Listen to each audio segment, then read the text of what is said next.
Järgmine esineja on samuti Muinsuskaitseametist Hanna Selvet, ehituspärandi nõunik, kes spetsiifiliselt tegeleb mõisapärandi nimekirjadega. Kas sa oled kuuldav, Hanna? Jaa, nüüd ma siis saangi alustada. Ma loodan, et mind on kenasti kuulda. Ja mina siis räägingi täna täpsemalt mõisapärandi inventeerimise hetkeseisust. Mina olen siis Hanna Selvet ja mina töötan Muinsuskaitseameti ehituspärandi osakonna nõunik-analüütikuna. Ja eelmise aasta lõpust on minu igapäevasel töölaual nimekirjade korrastamisega seotud teemad. Ja peamine suund on hetkel kaitse all oleva mõisapärandi nimekiri ning selle korrastamine. Ja täna siis räägingi teile sellest, et kui kaugele me oleme oma tööga tänaseks mõisapärandi inventariseerimisega jõudnud.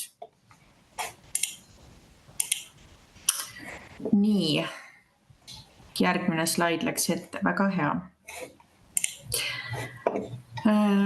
Nagu ka Juhan Maiste on öelnud, elame meie 1000 mõisamaal ja mõisad on oluline mälestusmärk meie rahva pikas ajaloos.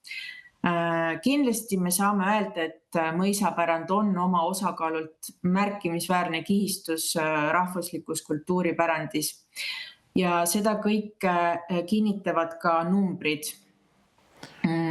Tarvi juba ka mainis, aga kordan üle, et tänase seisuga on meil kaitse all kokku 5029 ehitismälestist ja nende seas on siis ehitatud mõisapärandit 2325 mälestist, et kunstimälestistest ma hetkel ei räägi, et jääme siis ehitatud mõisapärandi juurde.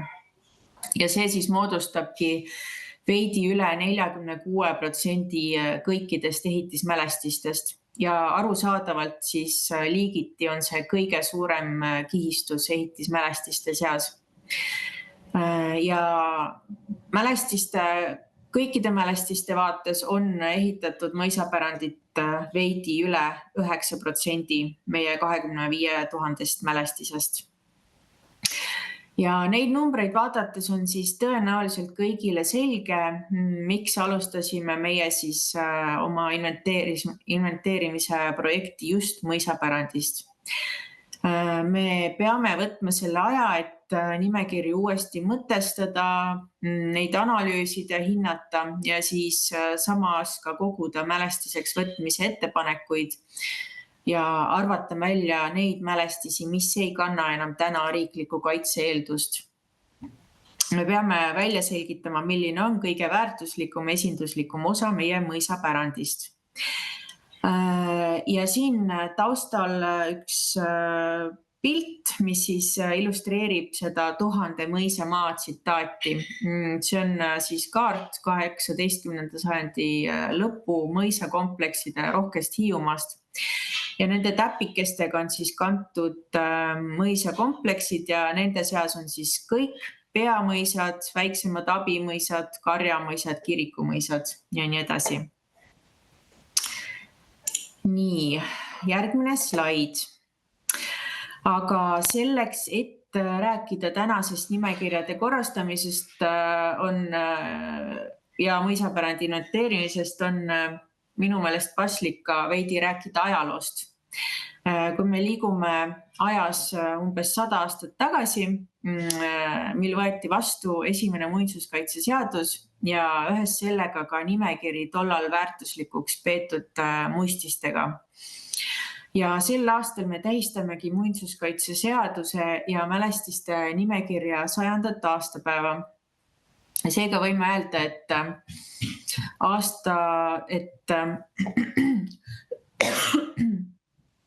et mõisapärandit on väärtustatud ja hinnatud riiklikul tasandil juba 100 aastat.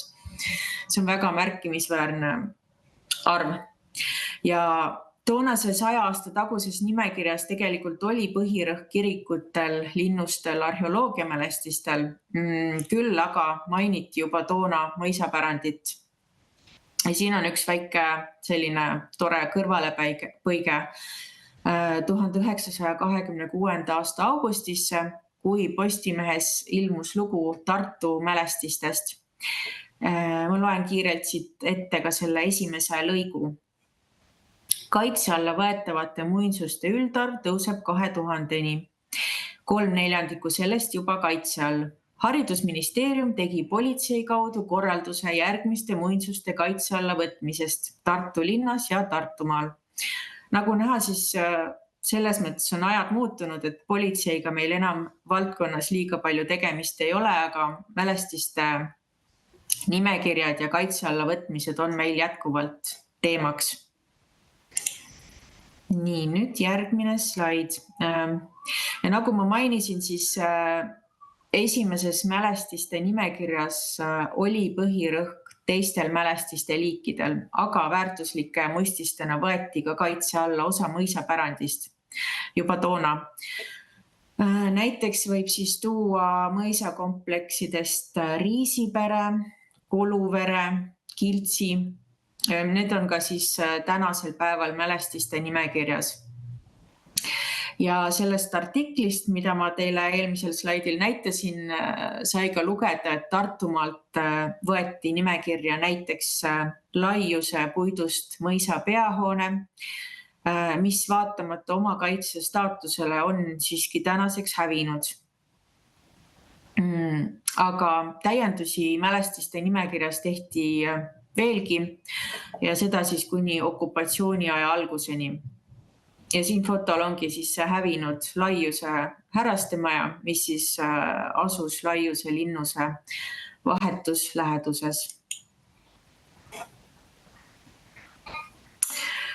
Aga paraku riigikord vahetus ja nendele mõisakompleksidele hakati lisama juba uue riigikorra ajal uusi mälestisi, et jätkuvalt oli mõisapärand oluline, sellest räägiti. Ja teiste seas näiteks võeti siis 47. aastal kaitse alla ka Kolga, Saue, Saku, Porkuni, Lihula, Purdi ja mitmed teised mõisad, nende seas ka siis Suuremõisa mõis, kus te siis täna viibite. Ja tegelikult nimekirju täiendati siis läbi terve nõukogude perioodi. Aga senisest kõige põhjalikum mõisapärandi kaardistamine algas siis 70-ndatel. Toona valmisid suured maakondlikud ülevaated ja inventariseerimiskaustad siis mõisakomplekside kaupa. See on kõik väga huvitav, põnev materjal ja need dokumendid on tänaseks ka kõik digitaliseeritud ja nendega saab igaüks siis tutvuda kultuurimälestiste registri avalikus vaates menüüpunktis Muinsuskaitseameti arhiiv.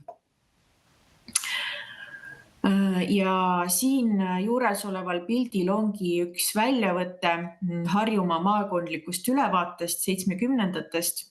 Siin on siis täpikeste ja numbritega tähistatud need mõisakompleksid, mida siis toona inventeeriti. See tehtud töö oli väga põhjalik ja see on meile tõesti täna väga oluline alusmaterjal.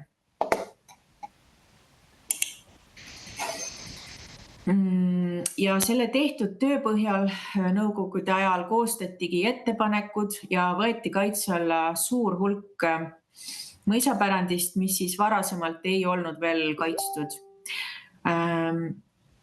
Aastatel 73–85 jõudis kokku 242 ajaloolist mõisakompleksi riikliku kaitse alla.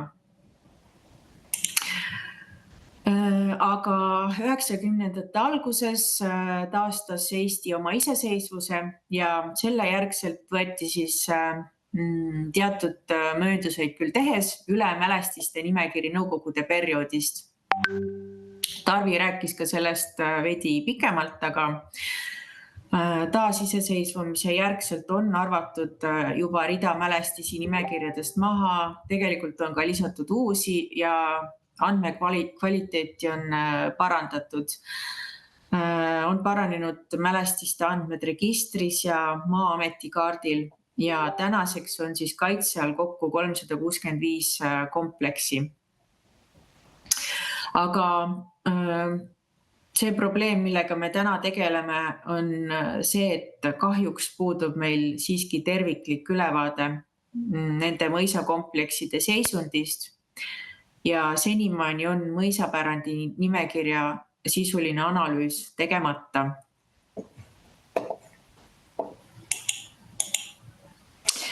Nii, aga mis meil siis juba tehtud on? Räägin lühidalt sellest, et mis me siis selle protsessi käigus oleme juba ette võtnud. Nagu juba korra siin on mainitud, siis eelmisel aastal pandi kokku töögrupp Muinsuskaitseameti spetsialistidest ja välistest ekspertidest ja see töögrupp kutsutigi kokku selleks, et anda sisend väärtuspõhise hindamise metoodika valmimisse, mida Tarvi tutvustas, ja sõnastada ka peamised põhimõtted ja mõisted, mis meid siis nüüd praegu nimekirjade korrastamise töös edasi aitavad. Kohtumised toimusid terve aasta vältel ja aasta lõpuks valmis siis ka mainitud dokument pilootprojektina õigeusupärandi väärtuspõhise hindamise kohta. Selle dokumendi koostas ka selle töörühma liige Leele Välja ja selle dokumendiga saab mõne aja pärast siis tutvuda ka Muinsuskaitseameti kodulehel, et see on kindlasti väga huvitav lugemine kõigile. Aga nimekirjade korrastamise juurde kuulub ka mälestiste nimekujude korrigeerimine, millega on samuti juba alustatud, aga see töö jätkub. Ja samuti on tegeletud mälestiste nii-öelda liitmisega või siis, kui sõnastada seda veidi pikemalt, siis baasmälestistega on liidetud nende lahutamatud osad, mis on siis eelnevalt olnud kaitse all eraldi mälestistena. Võin näiteks tuua pargid ja neis asuvad erinevad väikevormid, näiteks paviljonid või piirdemüürid või alleed, et need on nüüd siis liidetud terviklikuks mälestiseks, üheks mälestiseks. Või siis kui hoonetest rääkida, siis näiteks mõisa peahoone trepil olevad lõviskulptuurid, mis on olnud ennem kõik eraldi mälestised, on nüüd siis liidetud ühtseks mälestiseks.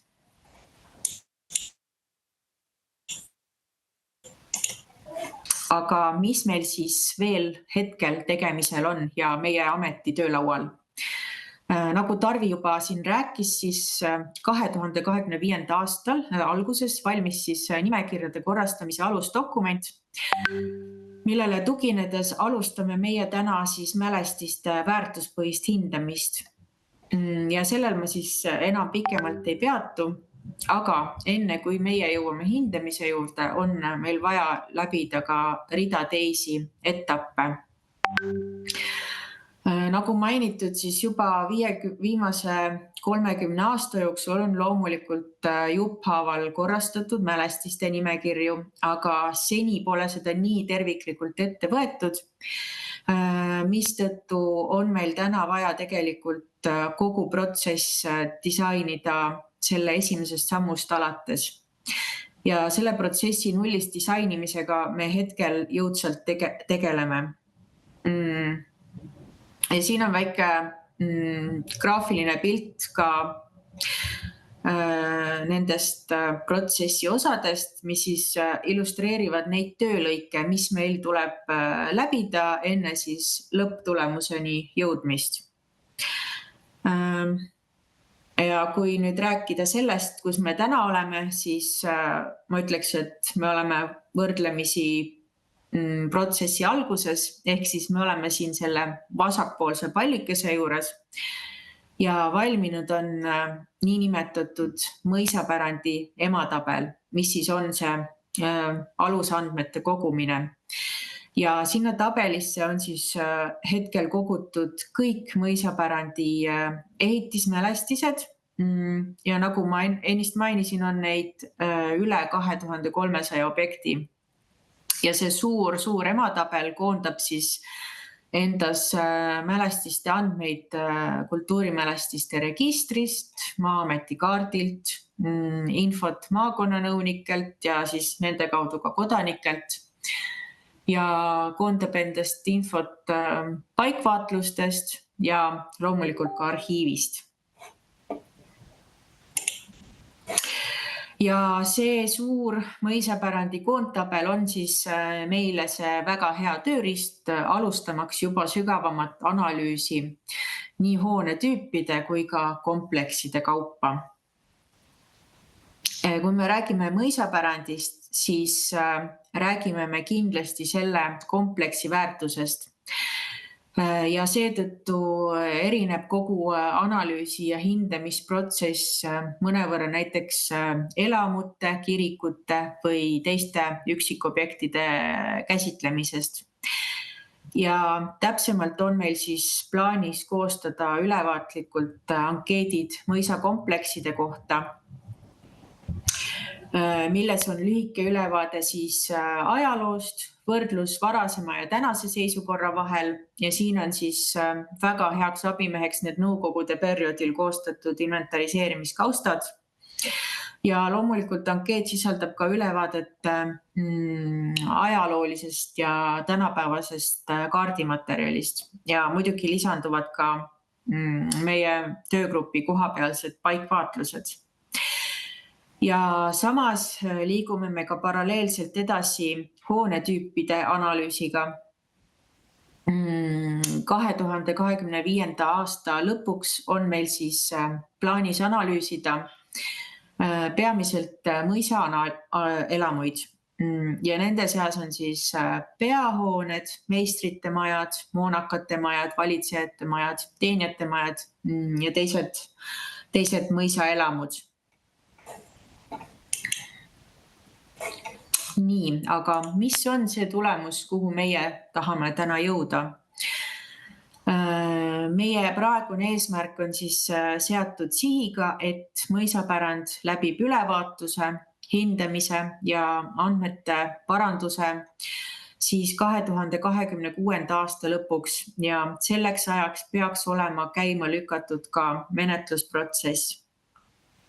Ja seda kõike siis meie põhiülesande täitmiseks, et kaitstud oleks ainelise kultuuripärandi kõige väärtuslikum osa ja see nimekiri esindaks Eesti ehituspärandi mitmekesisust.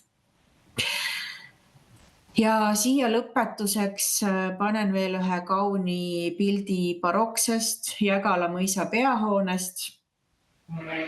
See hoone oli siis nõukogude perioodil armee käsutuses, mistõttu ei saadud sinna hoonesse sisse ja see hoone jäi ka välja suuremast analüüsist nõukogude perioodil. Ja tänasel päeval kasutab hoonet Jägala mõisa peahoonet siis Eesti Kaitsevägi. Ja tegemist ei ole mälestisega. Mõisapärandit, mis ei ole kaitse all, meil tõepoolest jagub ja meie ülesanne on ka selline pärand üles leida. See samuti vajab analüüsimist ja mõtestamist. Ja lõppu lisan veel ka selle, et tõepoolest mälestiste nimekiri ei saa mitte kunagi valmis ja see on see protsess, mis meil kestab veel kaua. Aga aitäh, see oli siis minu poolt see kiire ülevaade. Tänan teid kuulamast ja ma loodan, et meie käimasolev nimekirjade korrastamise protsessi tutvustus tekitas teis mõtteid ja küsimusi ja ma jään ootama teie ideid ja tähelepanekuid samamoodi.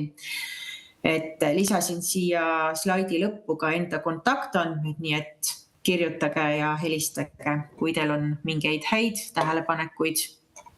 Aitäh! Aitäh sulle väga. Kas on küsimusi saalist? Kommentaare saalist? Jah, palun.